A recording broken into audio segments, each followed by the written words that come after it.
Hello guys. അപ്പോൾ ഇന്നൊരു സിനിമയുടെ റിവ്യൂ പറയാമെന്ന് കരുതി. ഐ നോബഡി എന്ന് പറഞ്ഞൊരു സിനിമ കണ്ടു. പൃഥ്വിരാജിന്റെ സിനിമയല്ലേ എന്ന് കരുതിയിട്ടാണ് ഫസ്റ്റ് ഡേ ഫസ്റ്റ് ഷോ തന്നെ പോയി കണ്ടത്. ആദ്യം റിവ്യൂ പറയണ്ടെന്നൊക്കെയായിരുന്നു കരുതിയത്. കാരണം നെഗറ്റീവ് റിവ്യൂ പറയാൻ അധികം താല്പര്യമില്ല. പക്ഷേ കുറേ പേരൊക്കെ ഭയങ്കരമായിട്ട് പോസിറ്റീവ് എന്ന് റിവ്യൂ ആയിട്ട് പറയുന്നത് കേട്ടപ്പോഴാണ് ഒന്ന് റിവ്യൂ ആയിട്ട് ചെറുതായിട്ടൊന്ന് നമ്മുടെ അഭിപ്രായം കൂടി പറയാമെന്ന് കരുതിയത്. പടം കണ്ടു. ഫസ്റ്റ് ഹാഫ് സൂപ്പർ കിടു എന്നൊക്കെ പറയാം. ഫസ്റ്റ് ഹാഫ് കൊണ്ടുവച്ചത് ഇന്റർവെൽ വരെ കുറച്ച് ലെങ്തി ആയിരുന്നു. എന്താ ഇന്റർവെൽ ആവാത്തത് എന്ന് ഒരു ഇതുണ്ടായിരുന്നു. ഇന്റർവെൽ ആവുന്നില്ല, ഇന്റർവെൽ ആകുന്നില്ല എന്ന് പറഞ്ഞിട്ട് ഒന്ന് വെയിറ്റ് ചെയ്തിട്ട് വന്നിരുന്നു ഇന്റർവെൽ ആകാൻ വേണ്ടി. പക്ഷേ ഇന്റർവെൽ വരെ ഒരു ഒരു സസ്പെൻസ് ഉണ്ടായിരുന്നു. എന്തായിരിക്കും സംഭവിക്കുന്നത്? അങ്ങനെയുള്ള ഒരു ചില സംഭവങ്ങളൊക്കെ പടത്തിലുണ്ട്. അടിപൊളിയാണ്.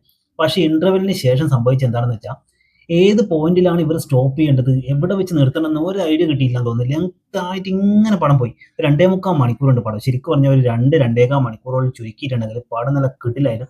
നല്ല തിയേറ്റർ എക്സ്പീരിയൻസ് ആണ്. പറയാൻ കാരണം എന്ന് വെച്ച് കഴിഞ്ഞാൽ നല്ല അടിപൊളി കുറച്ച് ആക്ഷൻസ് ഒക്കെ ഉണ്ട്. അതായത് നോബഡി ആയിട്ടുള്ള ഒരാൾ, ഒന്നുമല്ലാതെ ആരും അല്ലാതെ ഒരാൾ ആക്ഷനൊക്കെ ചെയ്യും എങ്ങനെയാണോ അത് സൂപ്പറായിട്ട് ചെയ്തിട്ടുണ്ട്. പൃഥ്വിരാജിന്റെ കിഡിലൻ ആക്ടിങ്. പിന്നെ അശോകനെ കണ്ടപ്പോൾ എന്ത് രസമാണ് പുള്ളിയുടെ ആക്ടിങ് കാണാൻ. അടിപൊളിയായിരുന്നു. പിന്നെ പാർവതിയും 2 മക്കളും നല്ല സൂപ്പറായിട്ട് ചെയ്തിട്ടുണ്ട്.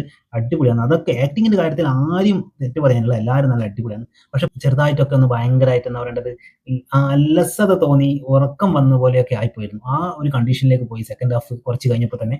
അപ്പോൾ അതുകൊണ്ട് തന്നെ പടം ഏവറേജ് എന്ന് മാത്രമേ പറയാൻ പറ്റൂ. ഭയങ്കര സംഭവ പടമൊന്നുമില്ല. പക്ഷെ ഒരിക്കൽ വൺ ടൈം ആയിട്ട് തിയേറ്ററിലൊക്കെ പോയി കണ്ടിരിക്കാൻ പറ്റിയ സംഭവങ്ങളൊക്കെ ഉണ്ട്. അത്യാവശ്യം നല്ല സംഭവം, നല്ല ചേസിങ്ങും സൂപ്പർ, അങ്ങനത്തെ സംഭവങ്ങളും ആക്ഷൻ സീനുകളൊക്കെ നല്ല അടിപൊളിയാക്കി എടുത്ത് വെച്ചിട്ടുണ്ട്.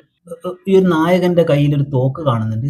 എവിടുന്ന് കിട്ടിയത്, എന്തിനടുത്താണ് 2 തോക്ക് കാണുന്നുണ്ട്, 2 ടൈപ്പ് തോക്ക് കാണുന്നുണ്ട്. അതൊക്കെ എനിക്ക് ഭയങ്കര കൺഫ്യൂഷനായി. പടം മൊത്തത്തിലൊരു കൺഫ്യൂഷൻ തന്നെയാണ്.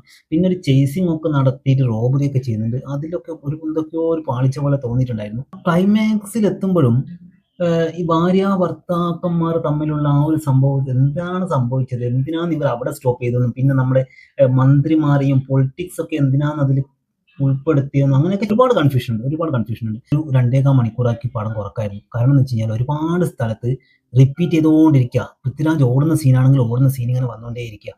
ഏതോ ഷോപ്പിംഗ് മാളിൽ പോയിട്ട് ഓടുന്നു, അവിടുന്ന് ജമ്പ് ചെയ്ത് പുറത്തേക്ക് വരുന്നു, അവിടുന്ന് വേറെ സ്ഥലത്തേക്ക് പോരുന്നു, അവിടുന്ന് മീഡിയക്കാരൊക്കെ എന്താ പറയുക, മീഡിയക്കാരും ജനങ്ങളൊക്കെ ഇങ്ങനെ ഫോളോ ചെയ്യുന്നു, ഡ്രോൺ വെച്ചിട്ടൊക്കെ ഫോളോ ചെയ്യുന്ന സീനൊക്കെ, അയ്യോ അതൊക്കെ ഭയങ്കര അപരാധമായിട്ടുണ്ട്. മഹാമോശമായി തോന്നി. അങ്ങനെയുള്ള സീനുകൾ, പിന്നെ ചില ആക്ഷൻ സീനുകളൊക്കെ വെറുതെ വേണ്ടാത്ത സ്ഥലത്തൊക്കെ എന്തിനാ ആക്ഷൻ സീനൊക്കെ അങ്ങനെ വെച്ചത്. ഒരു ബസ്സിലൊക്കെ വരുന്ന സീനൊക്കെ ഉണ്ട്. ബസ്സൊക്കെ അതൊക്കെ ഒഴിവാക്കായിരുന്നു അവർക്ക്. ബസ്സും ആയിട്ട് ഒരു ആൾ വന്നിട്ട് ഒരു ആക്ഷൻ സീൻ ഉണ്ട്. അങ്ങനത്തെ ഒരു ക്യാരക്ടറെ അവിടെ വേണ്ടായിരുന്നു. അങ്ങനെയുള്ള ഒരുപാട് സംഭവങ്ങൾ ചില റിവ്യൂ കണ്ടപ്പോൾ എനിക്ക് തോന്നി ഞാൻ കണ്ട സിനിമ ഇതല്ലേ എന്നൊരു തോന്നലൊക്കെ ഉണ്ടായി. നിങ്ങൾ കണ്ടെങ്കിൽ നിങ്ങളുടെ അഭിപ്രായം പറയണം. എനിക്ക് ആക്ടിങ് ഒഴിച്ച് ബാക്കിയൊന്നും അത്ര ഒരു ഭയങ്കര സംഭവമായി തോന്നിയില്ല. വൺ ടൈം ഒരു ഏവറേജ് മൂവി, അത്രയേ ഉള്ളൂ.